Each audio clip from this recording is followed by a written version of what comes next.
A couple of weeks ago, I got the idea to turn Super Mario Galaxy's Castle Gardens into a racetrack for Mario Kart 8. And so I planned out a path, or at least drew some squiggly lines, and got a bunch of old textures replaced with ones from Mario Kart 8, which meant that the next thing to do was get to modeling. Turn those squiggly lines into a pathway through a forest, up to the top of a hill, and down the side of a cliff. That's where we pick up today. So the first thing I want to do is make this section before the castle somehow turn up this hill and to a bridge where we'll cross the river. Now honestly, I friggin' suck at this kind of stuff. I don't know how I'm gonna turn this into a pathway leading up the cliffside. Well, I guess there's really two ways to go about it. One way would be to create a new section of road and blend it with the existing road in the cliff. The other way is just to sculpt the existing geometry into the right shape and then put the road material on the pathway that I create. And I think that's what I'm gonna do, cause blending something that I make with this low poly cliff sounds like a nightmare. So one thing that's really helping here is the proportional editing tool. When you enable it, it moves vertices that are near the ones you select.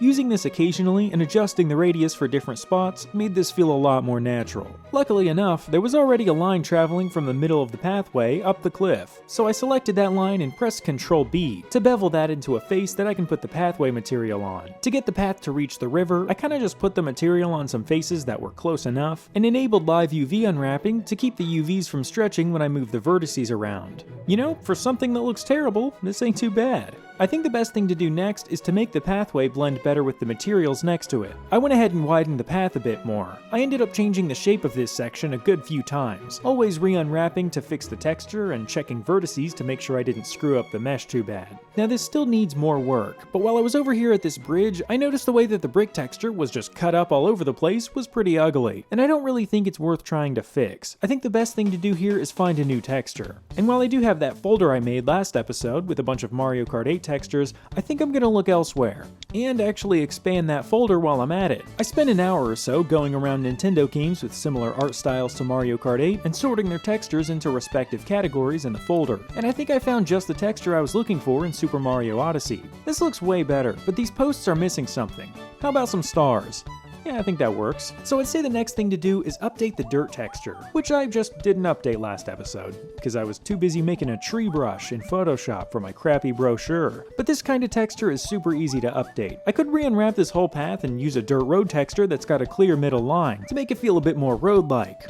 Screw that. This regular old dirt texture will have to do. You know what? I think it does. Something else that's easy to do but helps a lot is smoothing out these sharp corners by beveling them. This is a generally low poly model, which actually isn't an issue in most areas. It looks pretty good just with new textures, but there are some areas like these corners that I'm gonna want to smooth out a bit. Now I'm gonna select these strips on either side of the path and make a new material for them. Similar to using the edge of the cliff texture on the pathway up to the river, I'm gonna have a texture that blends the grass with the dirt more smoothly. I started by doing the same thing I did with the cliff, just painting some shadows at the top of the texture, but as you can see, it's not exactly lined up properly. So I've got to align the top row of vertices horizontally and then the bottom ones. That way each segment is aligned with the texture, but this wasn't quite right. I think putting some grass at the top of the texture will work better than just a shadow, and I might as well crop it in since I only really need this top section.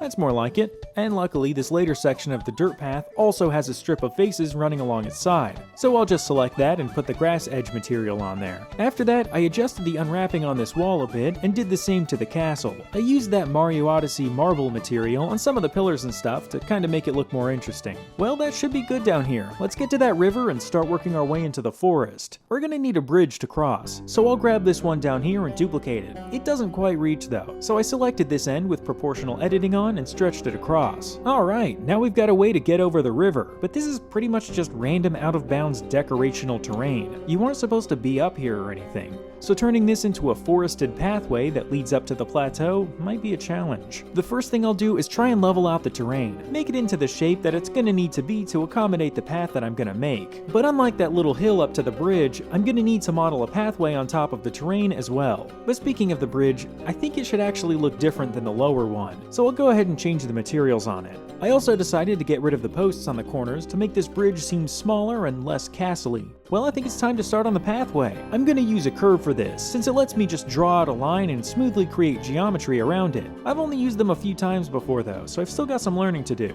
So I lined up the path to the bridge and started extruding it into a route that should make for an interesting little journey through the forest. Then I altered that cliffside a bit, making a sort of ramp that I can run the path up. And luckily, you can see it's already got a ramp back back down on the other side that I'll use to get down the cliff. I think this hill thing right here is a bit too steep though, so I'll bring it down a bit. Then I can start to work the pathway up there. I also made some adjustments to the forest section to make things a bit more natural. I ran into plenty of weird issues making this path, but I'm sure this will get more intuitive the more I use it.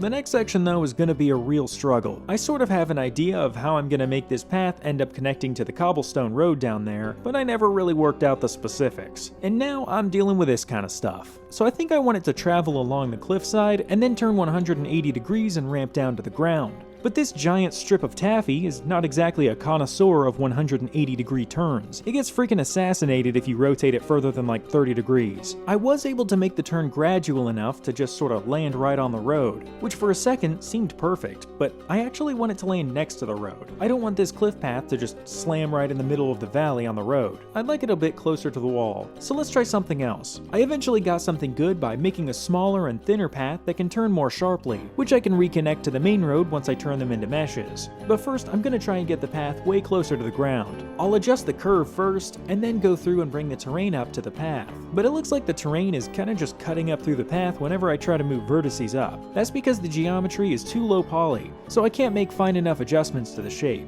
I'll try and fix that later. For now, let's convert these paths and connect them. I tried to make the transition from the wide path to the thin one as smooth as possible. Then I put the dirt material on the path and unwrapped it by projecting the UV from a top-down view. This is looking pretty good. But you know, I'm not a huge fan of this grass texture here, so let's replace it with a different Mario Kart 8 texture. Of course, I also had to update the grass edge texture to use this new grass. Now, I did put the grass edge texture along the dirt path, but it didn't look great, and I ended up eventually removing it.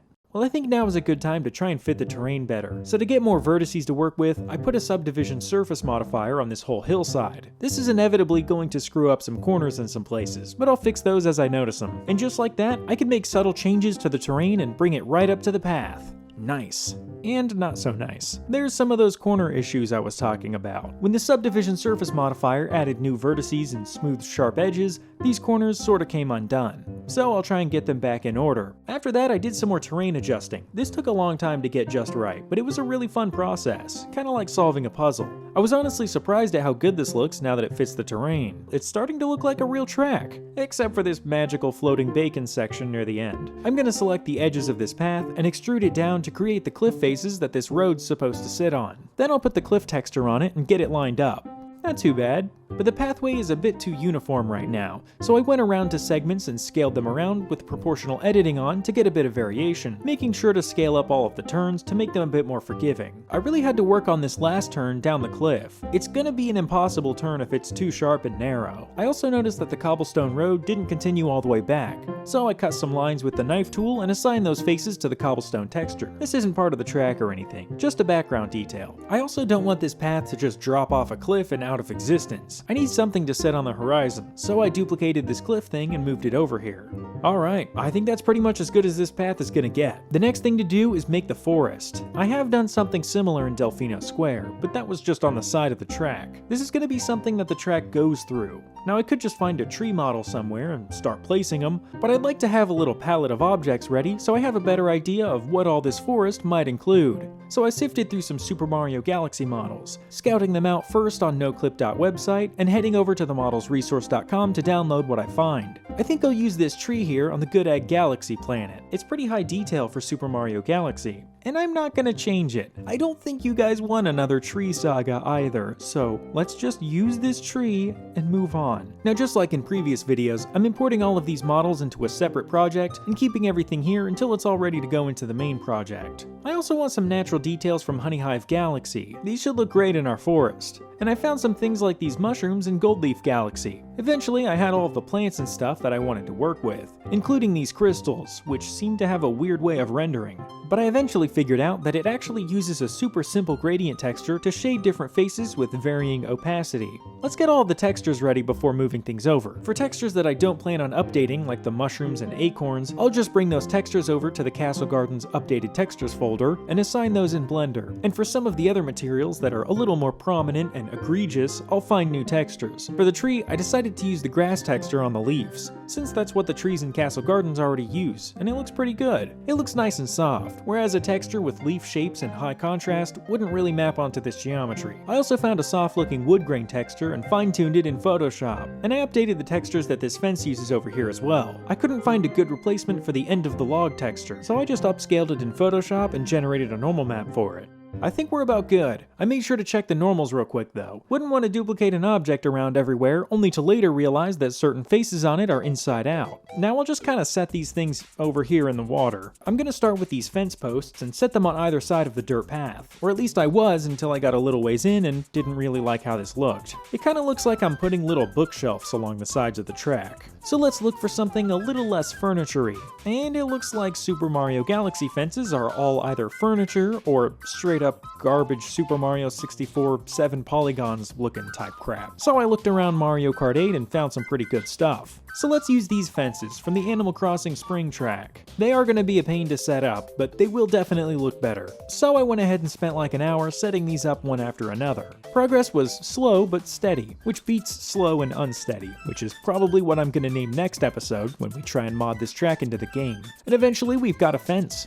Problem is, we need two. For this other half though, I decided to use a little something called my brain, and I made an array modifier and applied it to the original curve that this track was made out of, which I had luckily duplicated and hidden. That way I'd have a backup for situations like this before it was converted into a mesh. This wasn't perfect, and I really should have broken this two fence unit into one fence to get smoother corners. But now I just have to go along and adjust things rather than build it all procedurally, which I guess is better, or at least different, so that's nice. Well, I think we're ready to start placing some trees, but I want to at least make a rough plan first. That way I have some kind of design to follow. So I got a top-down screenshot and started painting little spots where I want trees, crystals, and logs. This should be good enough to start with.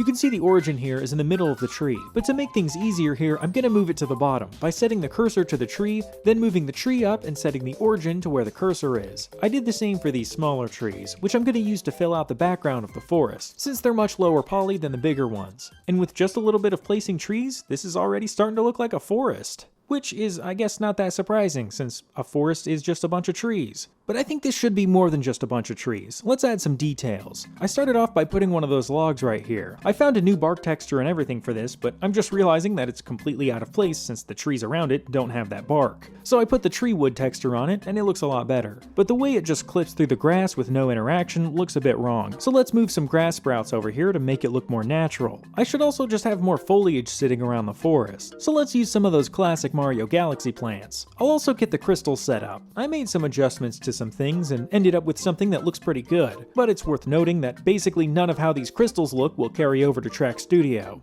Alright, that should be good. This log is kinda in the way of this crystal though, so let's move it over here and add some mushrooms on it or something. Let's also put more trees in this area. I'm not really gonna have any on the very top of the hill, but I'd like to have them anywhere that's flat on the way up. I really ended up liking how this double tree looks here. I couldn't help but feel that this whole scene was a little bit too toned though, so I used that darker bark texture on the fence and put the log end on top. And I think I should make the dirt darker as well, since it's currently the same exact color as the trees. There we go, it's looking a little richer now, and the trees don't completely blend in anymore. I'm worried that the trees not standing out at least a little bit could look bad in game. It might make the whole forest look like a blob of dull yellow. After adding a few more little details, I decided the next thing to do was to plant some flowers. I considered just placing them by hand, but realized there was probably an easier way to do that. So I made a particle system on a section of the grass that I had separated, and set it to randomly generate a bunch of flowers. And this did a great job spreading flowers across this empty space. So I did the same thing over by the crystal with a different type of flower. I think having different types of flowers grow in different sections will look pretty cool, but something about this looks wrong. It took me a second to figure this out, but I think it's because the flowers are just sporadically scattered all over the place. They should be growing in little patches.